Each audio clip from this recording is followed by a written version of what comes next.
Ya lo que está hecho ya y no va a haber ya. Ya. A la Padilla. Con eso no va a haber solución, ya. Ya yo hablé,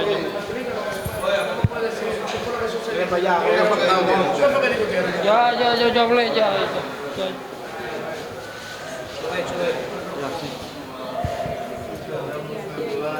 Nada, su hijo lo mató en el municipio de Pimentel.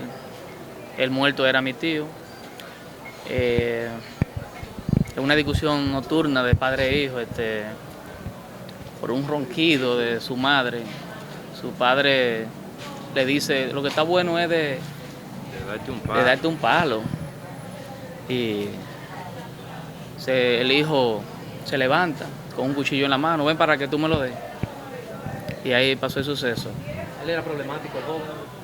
No, ni tanto, porque un chamaco que ni siquiera hablaba, no entiendo el porqué ni la razón. Hace de que supuestamente un año atrás ellos tuvieron una discusión y solo fue eso.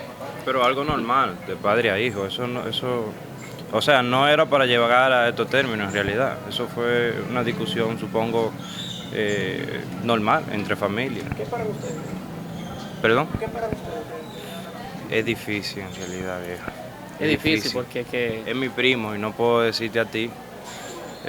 Wow, es muy difícil. es difícil. ¿Cuál era el muchacho de problema? No.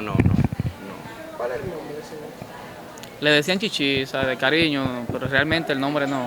¿Cuántos años? No, 22 años más o menos. Señor. Sí.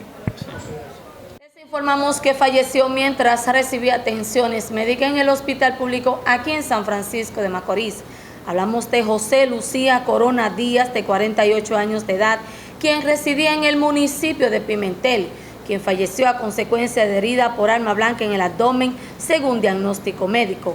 Herida esta que se las ocasionó su hijo, el nombrado Jonathan Corona, de 23 años, momento en que se encontraban en su residencia y sostuvieron una discusión donde el occiso lo mandó a callar porque estaba escandalizando y trató de agredirlo con un palo, y este se defendiera con un arma blanca que portaba, ocasionándole la herida que le provocó la muerte. En cuanto al prevenido, se encuentra en esta para ser puesto a disposición de la justicia.